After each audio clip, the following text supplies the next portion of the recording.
साथियों नमस्कार। आप देख रहे हैं नारी नव उत्थान मंच।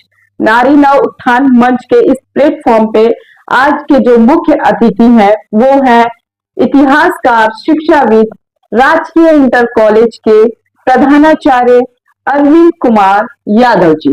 सर, आपका स्वागत है हमारे इस प्लेटफॉर्म नारी नव उत्थान मंच पे। धन्यवाद। सर, आज का जो हमारा विषय है भारत में बढ़ती दहेज की समस्या, इसको आप किस प्रकार से देखते हैं सर? देखिए, आपने बड़ा ही अच्छा और ज्वलंत मुद्दा उठाया है कि भारत में दहेज की समस्या।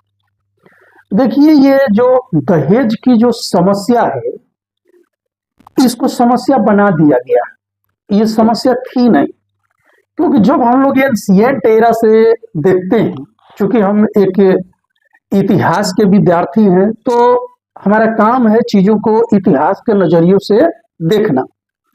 तो प्राचीन काल में, जब वैदिक काल में हम लोग देखते हैं, तो ये समस्या या ये परंपरा कहिए, यहां से निकल करके आती है।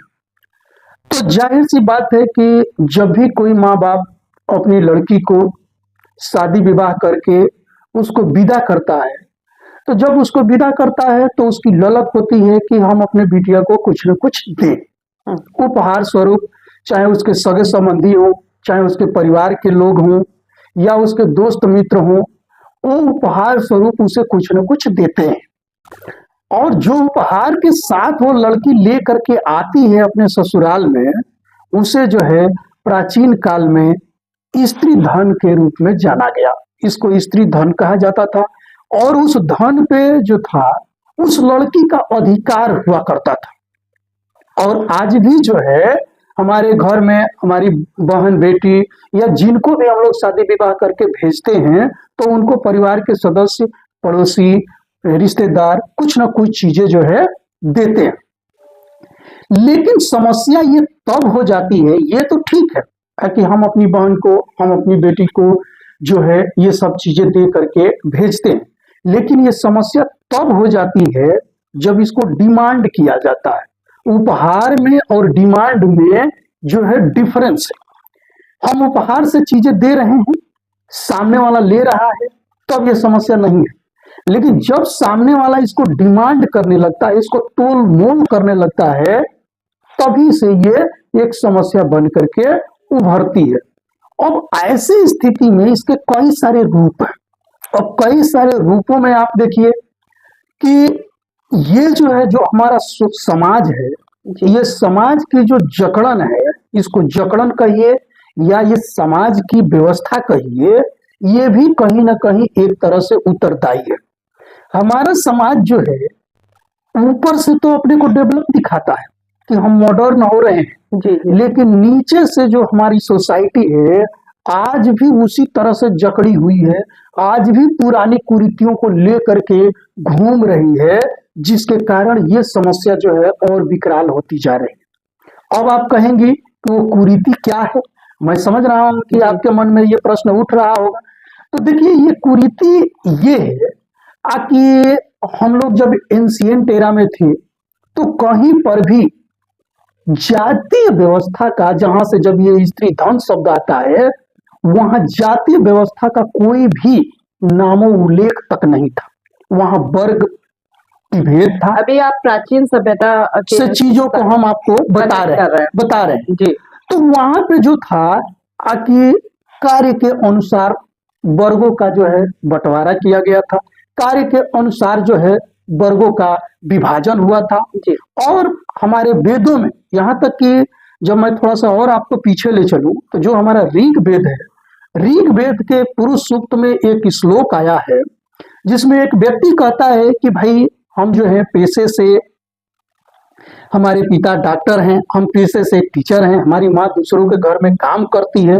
तो यानी वो ये दिखाने का प्रयास किया है कि परिवार के एक ही सदस्य हैं, मतलब सभी लोग एक ही परिवार के सदस्य हैं, लेकिन वो अलग अलग कार्य कर रहे हैं और अलग अलग कार्यों में उनकी महारत है, जिसके कारण जो है उनमें वर्ग विभेद है। लेकिन इसी वर्ग विभेद को हमारे समाज के पुरोधाओं ने, या यहाँ तक कहिए कि हमारे समाज के संचालकों ने इसे पकड़ करके इसे जो है वर्णों में और बाद में चल करके इसको जातियों में कन्वर्ट कर दिया, और यहीं से इस समस्या की जो है जड़ निकल करके आती है। अब कहेंगे आप कि ये समस्या इससे कैसे निकल करके आती है? जी।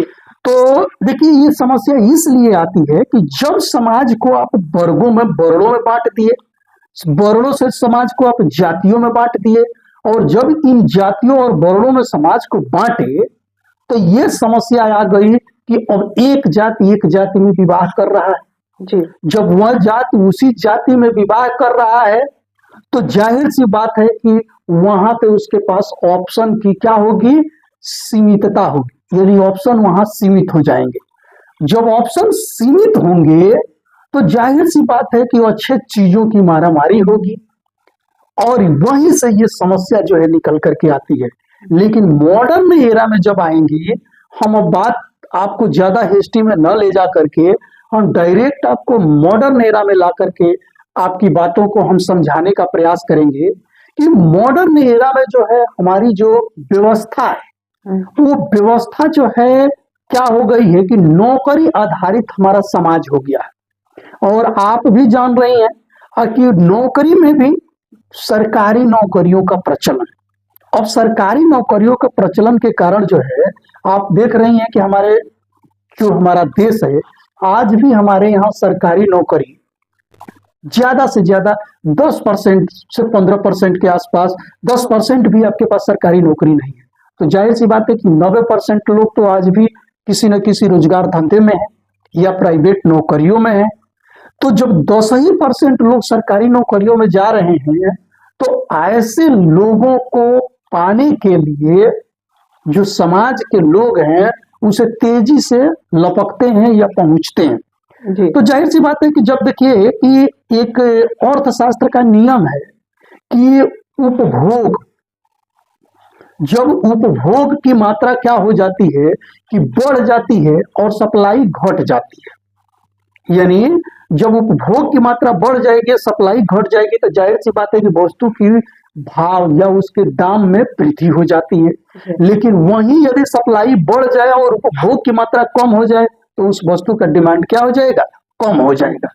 तो हमारे समाज में क्या है कि जो सरकारी नौकरियों के प्रति और सरकारी नौकरियों के प्रति लोगों का इतना झुकाव क्यों है?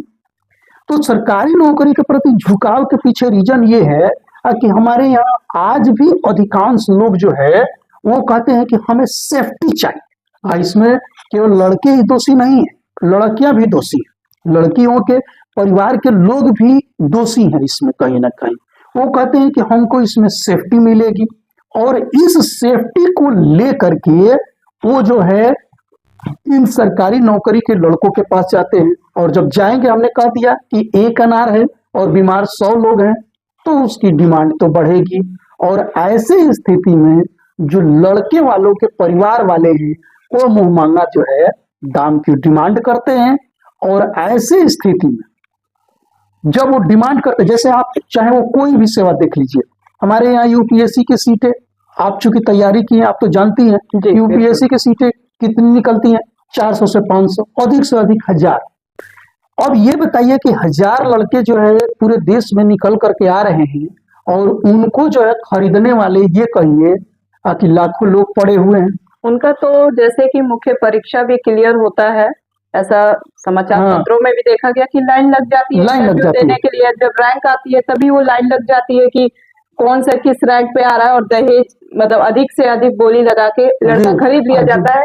बहुत ही साधारण भाषा का प्रयोग करते हुए हम लोग यहाँ पे ये विषय को आप लोगों तक पहुंचाने का प्रयास कर रहे हैं।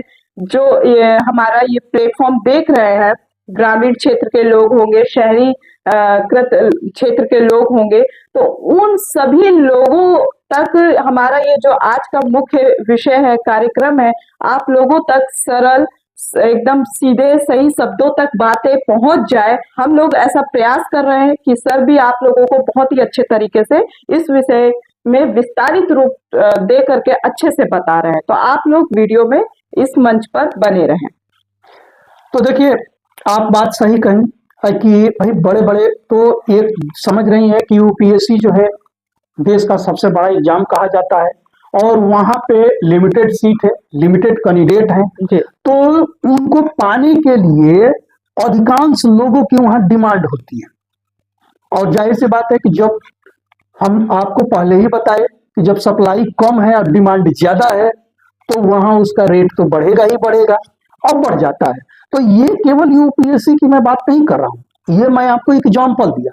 और इसी तरह से अब जब जब कोई व्यक्ति चाह रहा है कि हमको अनार मिले, लेकिन जब उसको अनार नहीं मिलेगा तो अमरूद से तो काम चलाएगा भाई, तो वो अमरूद के पास दौड़ेगा। जब उसको अमरूद भी नहीं मिलेगा तो उसे और कोई नीचे वाला फल देखेगा। तो ये जो चीज है, इसको पाने की चाहत और इसको सेफ्टी, इसके कारण जो है ये समस्या जो है समाज में बढ़ते चली जा रही है। सर, मैं यहाँ पे आपसे पूछना चाहूंगी कि दहेज की जो समस्या है, कहीं ना कहीं दिक्कत तो लड़कियों को होती ही है, लेकिन कई केसों में ये भी देखा गया है कि लड़कियां भी गलत होती हैं। झूठे आरोप लगा देना, झूठे केस में अपने ससुराल वालों को फंसा देना या फिर धमकी देना।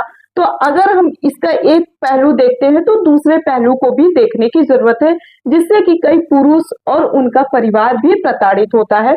तो इस पहलू को भी हम सर से जानने का प्रयास करेंगे। देखिए, आपने प्रश्न जो है अच्छा उठाया। अच्छा उठाया ये कि देखिए, हम लोग पहले बात कर रहे थे कि ये दहेज की समस्या, तो दहेज की समस्या सोसाइटी में जकड़ रही है। अब इस दहेज की समस्या को लेकर के शादियां तो हो जाती है। मान लीजिए बेमेल शादी हो गई, लड़की का मन नहीं था लड़के से शादी करने का, शादी हो गई, परिवार वालों ने उस पर दबाव बनाया, शादी हो गई। अब जो है जब शादी हो गई तो घर वाले और लड़की से डिमांड करने लगे कि तुमने और दहेज क्यों नहीं लाया। अब ऐसे स्थिति में तमाम तरह की दोनों तरफ से प्रताड़ना जो होती है वो शुरू हो जाती है। अब ये प्रताड़ना जो है क्या होता है कि कभी कभी अपने चरम बिंदु पर पहुंच जाती है।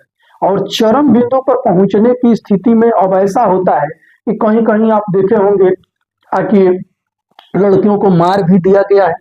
बहुत बड़े पैमाने पर ये केस देखा गया उत्तर प्रदेश, बिहार जैसे राज्यों में लड़कियों देखने को मिलता है कि जी दहेज तो के चलते लड़कियां मार दी जाए, लालच। तो देखिए ये व्यक्ति का क्या है, ये लालच। अब इस लालच को देखते हुए और जब इस केस की स्टडी किया गया तो देखा गया कि इस केस में जो है घर वाले, परिवार वाले ये अपने लालच की पूर्ति के लिए एक बच्ची का जान ले रहे हैं।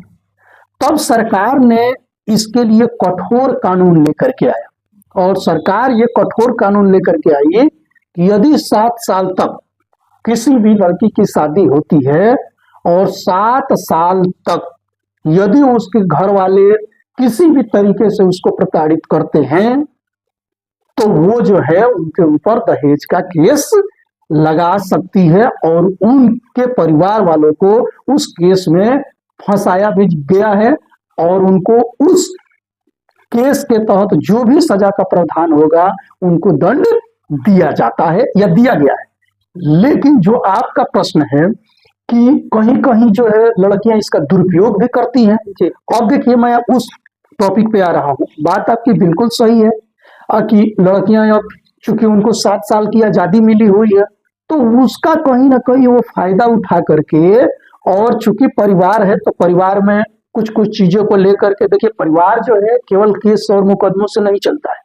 परिवार जो है आपसी सहमति के लिए बनाया गया है। परिवार में कुछ चीजें होती रहती हैं, लेकिन जब ये चीजें चरम पे हो जाती हैं तो मेरा सुझाव है कि ये किसी को नहीं बर्दाश्त करना चाहिए, चाहे वो लड़की वाले हों चाहे वो लड़के वाले हों।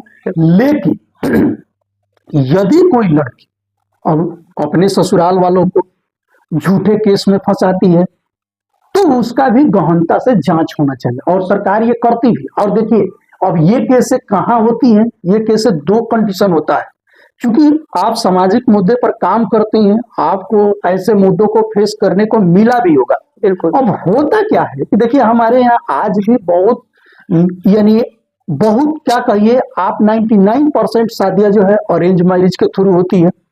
और अरेंज मैरिज में समस्या ये आती है कि अरेंज मैरिज में क्या होता है कि डायरेक्ट लड़की वाले गए, लड़का देखे और लड़की से बिना बताए जो है उनके ऊपर जो है उस लड़के को या उस परिवार को लेकर के थोप दिए। अब ऐसी स्थिति में लड़की से ना आपने कोई पूछा नहीं, लड़की के सहमति लिया नहीं, या सहमति लिए भी तो चूंकि हमारा समाज जो है पुरुषवादी सोच का समाज है, लड़कियों को बोलने नहीं दिया गया, उनकी राय को रखने नहीं दिया गया और उनके बेमन वहां पे शादी कर दिया गया। अब जाहिर सी बात है कि जहां पे आपका मन नहीं है और वहां पे आपको उठा करके रख दिया गया तो आपका तो मन लगेगा नहीं। अब उस लड़की को जब वहां मन लगेगा नहीं तो वो तरह तरह के बहाने जो है वो करेगी और ऐसे स्थिति में वो जो है अपने परिवार को प्रताड़ित करना शुरू करेगी। और इन केसों में जो आप बता रही हैं कि जो महिलाएं इस तरह से करती हैं, तो हमारा जहां तक ये अनुभव है कि इन केसों में ये समस्याएं जो है ज्यादा निकल करके। देखिए, पहला पॉइंट था हमारा कि कई बार प्रेम प्रसंग नहीं होता है शादी से पहले भी, और शादी के हो जाती है परिवार के पसंद से, उसके बाद भी लड़कियां, जैसे कि आपने बोला कि प्रेम प्रसंग रहता है या बेमेल विवाह हो जाता है, तो कभी कभी लड़कियां माता पिता की सहमति से संतुष्ट होती हैं और शादी कर लेती हैं, उसके बाद भी परिवार को प्रताड़ित करना और दहेज के बार बार ये बोलना कि आपको 100 नंबर डायल करके केस कर देंगे, दहेज इतना इतना आपने लिया है। लड़की के साथ साथ माता पिता भी उनके ये चीज का दुरुपयोग करते हुए नजर आते हैं। एक रेपुटेशन दोनों ही परिवार की डाउन होती हुई दिखती है। तो ये सर समस्या को आप किस तरीके से देख रहे हैं? देखिए, मैंने पहले ही बताया कि विवाह और परिवार एक सामाजिक संस्था है और सामाजिक संस्था हमेशा जो है मेल जोल से चलता है। आप मान लीजिए कि आप कोई लड़की है या कोई लड़का है, आप लड़की को या लड़के को आप जो है केस में डाल दीजिए, उसको मुकदमे में फंसा दीजिए। तो ये जो प्यार है, ये परिवार है या शादी है, ये प्यार का ये बंधन है, यानी इसमें परिवार में समाज है, आप हैं, सभी लोग एक मेल जोल से। क्योंकि मान लीजिए कि आपने केस कर दिया, पुलिस जो है आपको आएगी, उठा करके ले जाएगी, तरह तरह की आपको प्रताड़ित करेगी, आपको चाहे आपके परिवार का हो चाहे उनके परिवार का हो, समाज में दोनों तरह से बेइज्जती होगी। और जाहिर सी बात है कि जब इतनी सारी चीजें बढ़ जाएंगी तो परिवार में तो रहना है आपको। अब ऐसी स्थिति में क्या होता है कि परिवार में आपका मेल जो है नहीं हो पाता। अब ये स्थिति के कारण जो है अब दोनों में बार बार कलेश की स्थिति उत्पन्न होती है। तो जो भी लोग हमारे इस कार्यक्रम को देख रहे हैं, मैं उनसे ये आग्रह करूंगा कि देखिए, कानून तो आपके साथ है। कानून यदि कोई हद से ज्यादा आपका उत्पीड़न कर रहा है, आपको प्रताड़ित कर रहा है, तो आपको कानून का सहारा लेना ही चाहिए और कानून जो है आपका साथ देगा।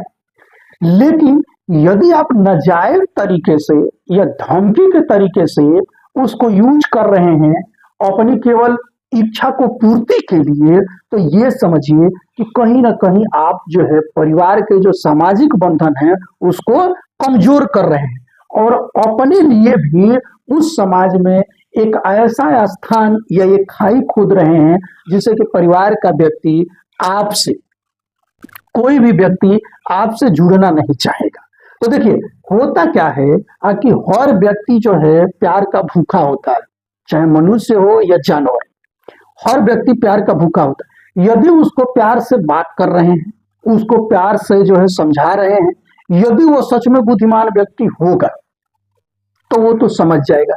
लेकिन वो नालायक प्रवृत्ति का ही होगा, वो जो है क्रिमिनल माइंडेड होगा कि नहीं, इनको हमें प्रताड़ित करना ही है, तो उसका जो है भी उपाय है। और उसका उपाय है कि ऐसे लोगों को किसी साइकेस्टिक से मिल करके पहले उनका जो है माइंड वॉश करने की जरूरत है, न कि केस मुकदमे में फंसने और फंसाने की।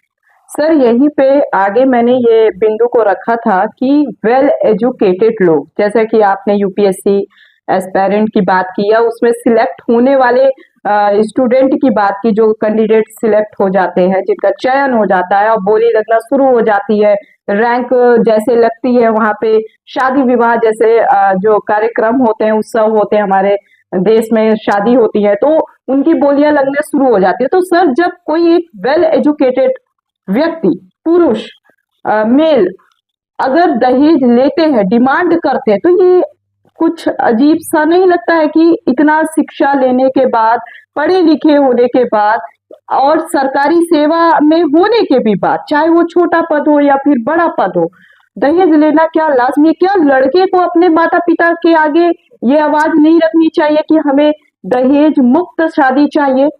देखिए, आपकी बातों से हम सहमत हैं। अब आज देखिए, सरकार जो है कई तरह के कानून भी लेकर के आई है कि दहेज लेना और दहेज देना दोनों ये कानूनन अपराध है।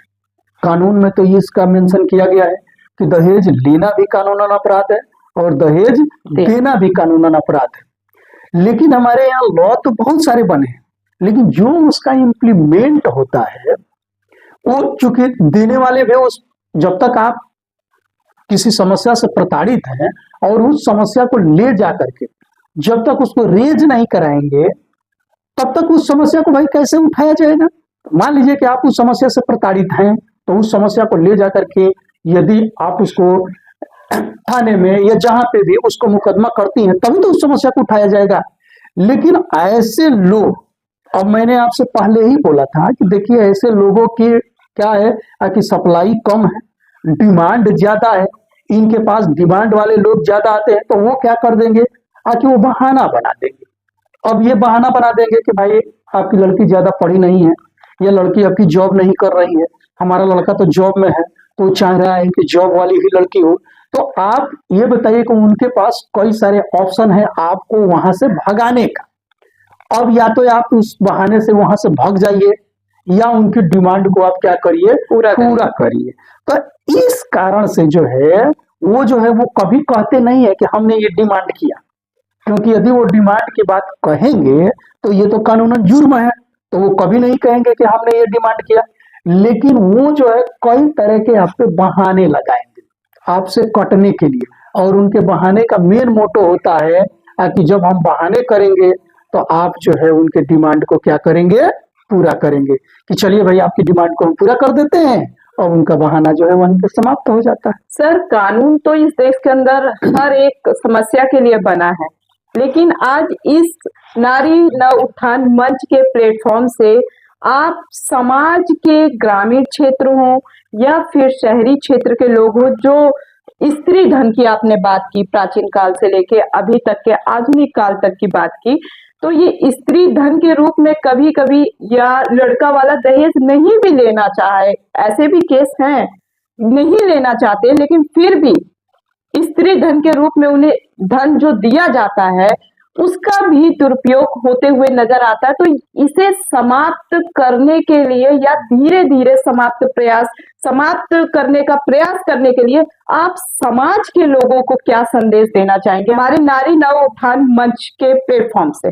देखिए, आपने प्रश्न बड़ा ही रोचक और अच्छा उठाया, क्योंकि आपका मुद्दा ही ज्वलंत है, तो जवाब भी हम उसी तरह से देने का प्रयास करेंगे। देखिए, सबसे पहली चीज ये है कि लड़कियों को आत्मनिर्भर होना पड़ेगा।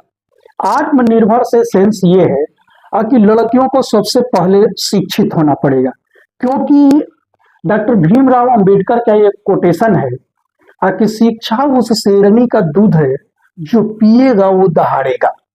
तो आपको ये चाह रही है कि हम इस समस्या से, क्योंकि देखिए पुरुषवादी हमारा समाज है, आज कोई इस समस्या से वो निकलने नहीं देगा। जैसे मान लीजिए कि हमको 10 रुपया कहीं से मिल रहा है तो क्या हमको बुरा थोड़ी लगेगा, हमको तो अच्छा लगेगा जी। लेकिन उस समस्या से आपको लड़ना है और इस देश की महिलाओं को उस समस्या से लड़ना पड़ेगा, और लड़ने के लिए उनके पास मात्र और मात्र एक हथियार है, वो शिक्षा। तो सबसे पहले जो भी माता पिता हमारी इस वीडियो को देख रहे हो तो उनसे मेरा एक विनम्र आग्रह है कि आप अपने लड़कियों को, बच्चियों को पढ़ाएं, क्योंकि जब उनके पास शिक्षा रहेगा रोजगार पाएंगी। रोजगार से सेंस मेरा ये नहीं है कि वो सरकारी नौकरी कर ले, नहीं, यदि वो जो है शिक्षित रहेंगी तो कोई भी अपना धंधा कर सकती हैं, कोई अपना पेशा खड़ा कर सकती हैं, किसी भी सरकारी या प्राइवेट कंपनियों में या नौकरियों में वो जॉब पा सकती हैं, समाज में अपना एक प्रतिष्ठित स्थान पा सकती हैं।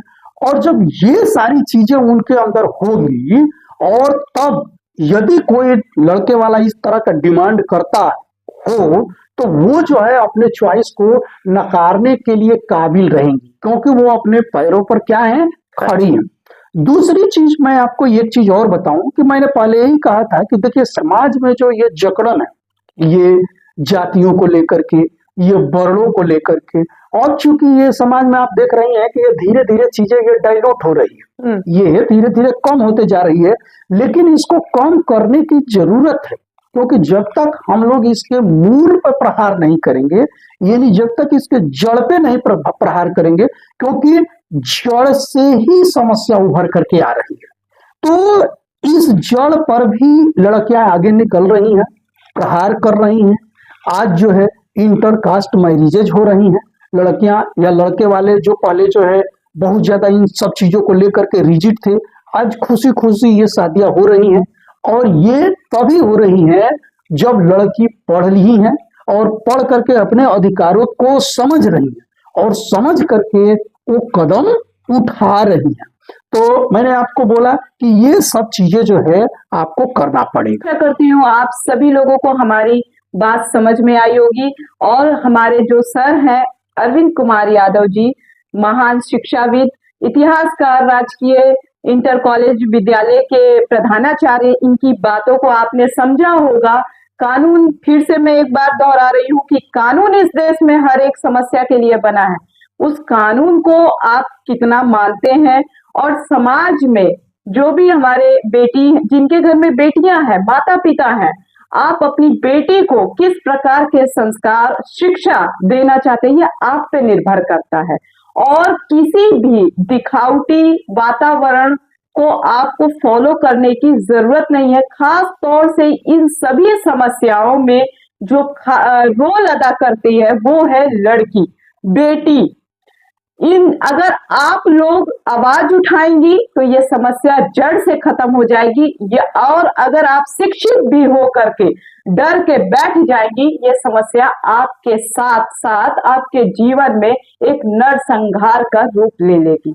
आशा करती हूँ आप लोगों को नारी नव उत्थान मंच के इस विषय से बहुत सारी जानकारियां मिली होगी। ऐसे ही विषय के साथ हम अगली वीडियो में आप लोगों के साथ रूबरू होंगे। तब तक के लिए जय हिंद, जय भारत, वंदे मातरम।